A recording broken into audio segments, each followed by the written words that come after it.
This is Charter Local Edition. I'm Brad Pomerance. We are joined today by Ryan MacEachron. He is a member of the Victorville City Council. He is also the president of what's known as SANDBAG, the San Bernardino County Associated Governments.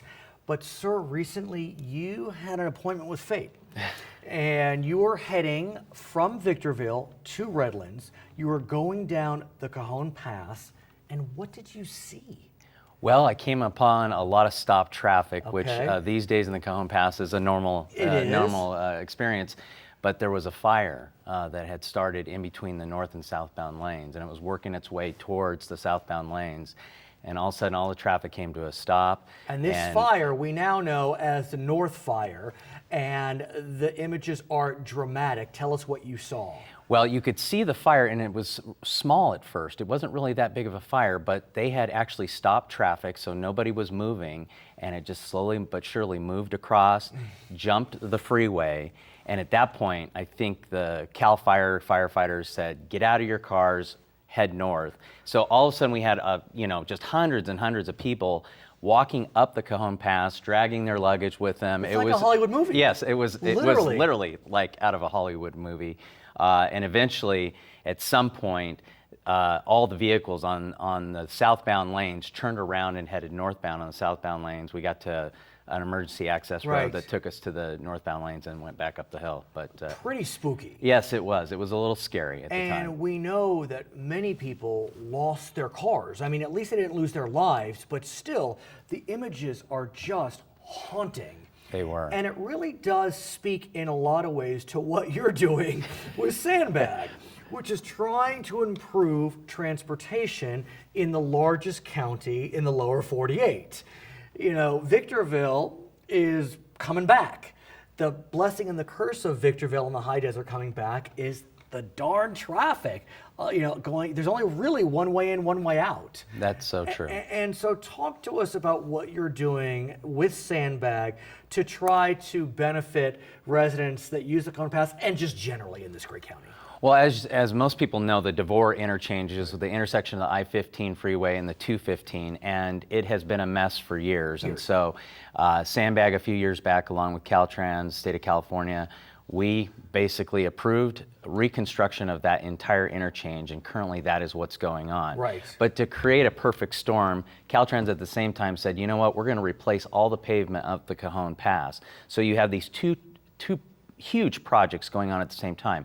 Once they're done, it's going to be the greatest thing that's ever happened to the high desert. Feels like we've been working on this DeVore interchange for decades. I mean, it does feel crazy, like that. But how long has it been? Only a couple of years really? now. Why does it feel like it's been longer? It feels like it's been longer just because it's been in the talks for so long. But construction's actually only gone on a few years now, and we're supposed to be done by summer of next year. So. And what about the repaving of the Cajon The Pass? repaving, they believe they'll actually be done the beginning of next year, if not by the end of this year. So they're moving along on that. I know it doesn't feel like that to the people that travel it, and believe me, I travel it almost daily. So I feel that pain as well, but once it's done, that concrete will last 50 years. But does it ease the burden? Are you at all widening the pass or adding lanes, or will the DeVore interchange help that in some way? Well, the DeVore interchange, the reconstruction of that is really going to help because it's just going to allow traffic to flow through on the 15, where currently it basically has to get off the 15 and get back onto the 15, where the 215 just flowed straight through. So the way they're reconstructing it, that will definitely improve traffic flow.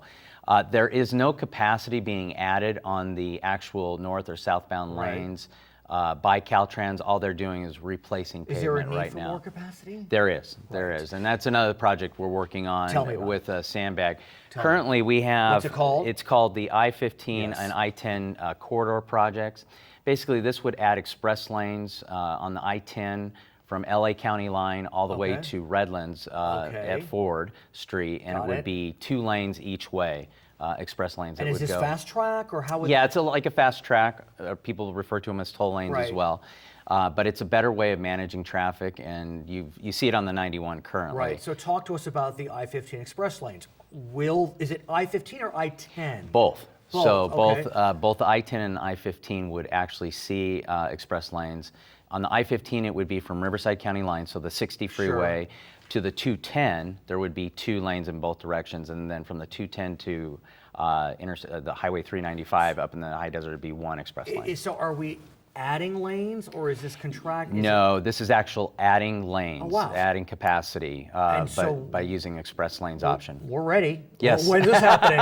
We're ready out here. Well, unfortunately, like the DeVore Right. interchange, the environmental process takes years and years and years.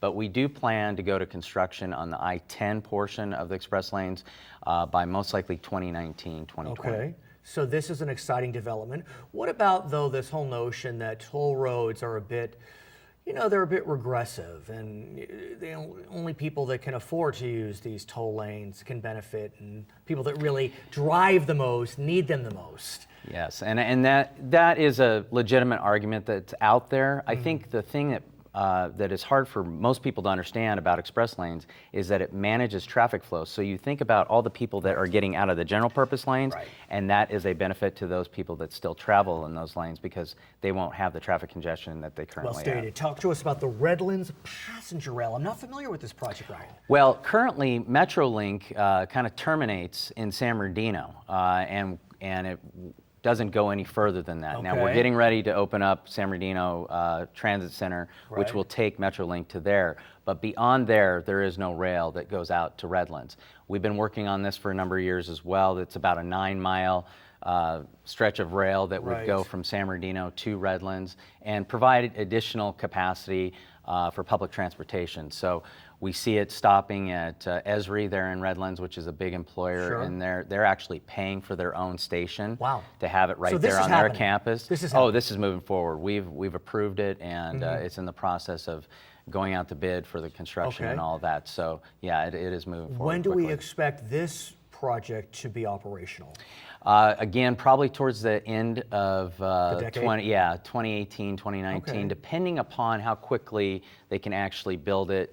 We have to purchase cars. Something that Sandbag has not decided at this point is whether or not we're going to be the operators or if we're going to outsource the operation of the train. As you know, in Sacramento, as we speak today, there is a special session going on with regard to transportation. We know that not just in California, but throughout the nation, our roads are in dramatic disrepair.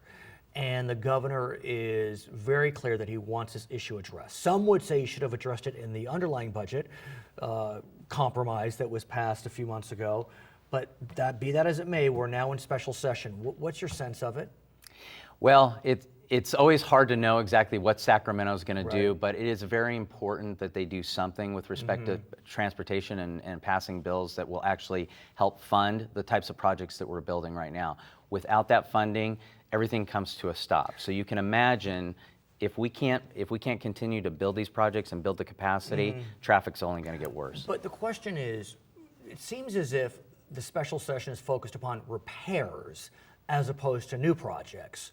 So to be parochial for a second, how would that impact San Bernardino County? Are you in need of both repair funds and expansion funds? Always. Always, And okay. and the thing is that in most cases in the past, they've always been willing to fund new projects, but the maintenance right, of those projects is always the question. Where do we get the money to fund the Right. maintenance? And so that is something that we desperately need, and I do hope that Sacramento and the governor address that. Do you have a sense about who gets their hands in the cookie jar? 58 counties? How do y'all make sure you Yeah, get... divvying it Yeah, up is going exactly. to be the interesting part, and that always remains to be seen in how Sacramento goes about doing that. But we're one of the largest growing areas in the Right. state, and we will continue to be that. Well, and so, geographically, you are the largest. yeah, and we're moving forward on that. His so. name is Ryan MacEachron. He is a member of the City Council in Victorville, also president of the San Bernardino Associated Governments. My name is Brad Pomerance. You are watching Charter Local Edition.